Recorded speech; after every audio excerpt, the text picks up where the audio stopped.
Ang unang pagbasa nato nga gikan sa basahon sa Deuteronomio, nagsaysay kanato mahitungod sa kamatayon ni Moises didto sa bukid sa Nebo. Ang bukid sa Nebo, kuan siya kining part na ni karon sa Jordan, no? Didto gipakita sa Ginoo kang Moises ang yutang sinaad. Gingnan siya sa Ginoo nga mao kini ang kayutaan nga gisaan nako sa imong katigulangan kang Abraham, kang Isaac ug kang Jacob. Apan gingnan siya sa Ginoo nga dili ka makaadto didto. Gipakita lang. O gisaysay nga namatay si Moises sa pangidaron nga usa ka gatos og kawhaan, no? 120 anyos. Siguro namatay gid siya sa katigulangon na. Pero gisaysay nga maayo pa siya mata, no? Wala pa siya anti-ohos. Maayo pa, baskog pa. O dito siya gilubong, sumala. Pero wa man siya makatumbok kung asa dapita dito sa kayutaan sa Moab. Ang nipuli niya nga nangulo sa Israelita sa pagtabok nila sa suba sa Jordan ngadto sa Jericho, mao si Josue, ang anak ni Nun. Unya si Josue na unya ang mopadayon, no? Diha sa pagdala sa Israelita ngadto gayud sa pag-angkon sa yutang sinaad, the promised land. So gikan sa Ehipto ngadto sa yutang sinaad sa Kanaan. O giingon gisaysay nga sukad masukad walay laing propeta sa Israel nga pinakasuod sa Dios, gawas lamang kang Moises. Tungod kay si Moses lamang maoy makahimo sa pagpakigsulti sa Ginoo, no?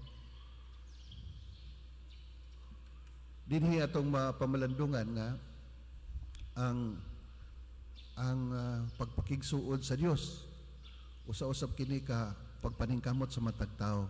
Wala siguro'y makatupong kang Moises, apan ang tinguha diha sa pagpakigsuod sa Dios maoy tinguha, no? Tinguhaon nato isip mga anak sa Dios. So sa kabahin mao ni ang gihulagway sa ato ang unang pagbasa. Ang atong ebanghelyo naghulagway mahitungod sa gitawag sa English og fraternal correction, brotherly, no? Gingon sa ebanghelyo nga kung ang imong igsuon makasala kanimo adto siya og pakita sa siyang sayop, apan buhata kini nga kamurang duha. Nindot ni siya nga pahinumdum pud nato, no? Kay kung diha sa atong kasinatian manggod kun dunay makasala nato, di mo nato siya isuryahon ritso ato pang ipanabi, diba? Imbes nga gamay ra unta to kamurang duha na sayod, daghan na hinong nakahibalo kay panabi man.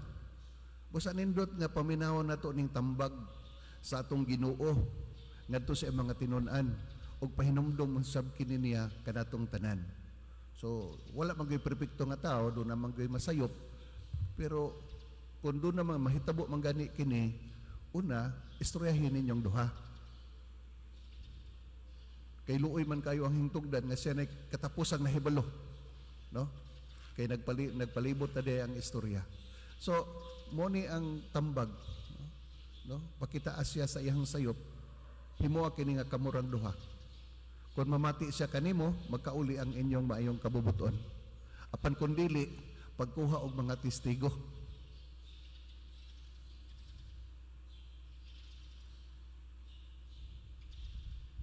Kung di gud siya maminaw sa testigo, isumbong siya sa simbahan.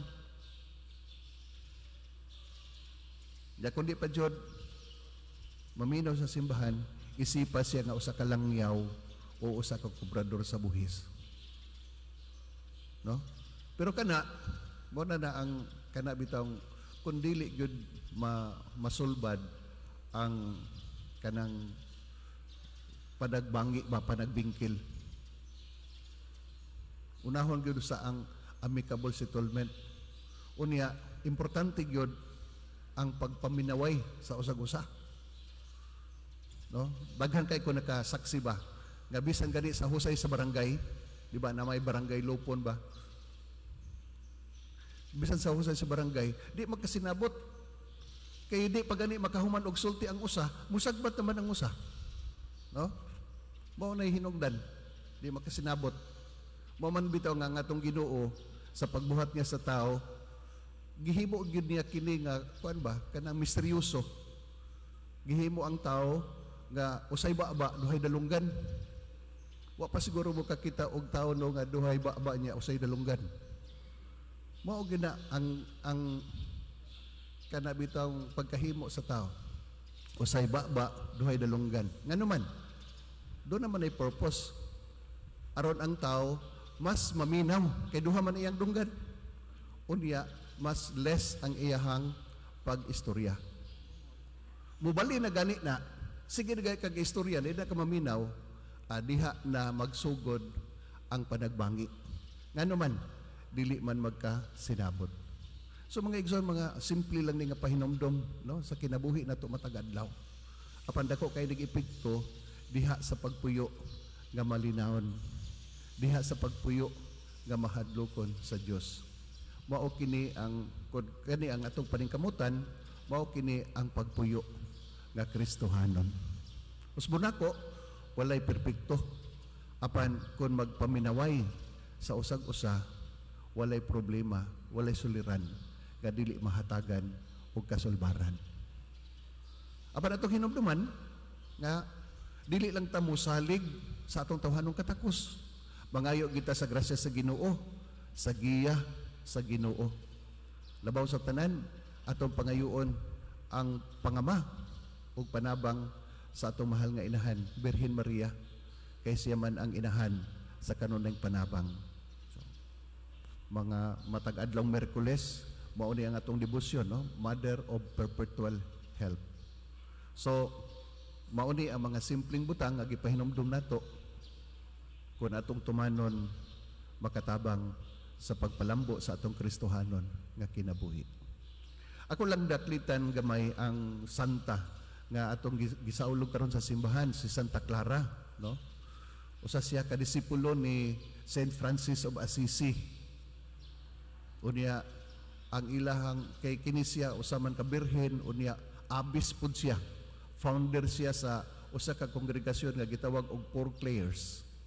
Ug ang ilahang apostolado mao ang pagtabang sa mga kabus, sa mga nanginahanglan, sama nga sila mismo nagpuyo sa kinabuhi sa kakabus. So mao ni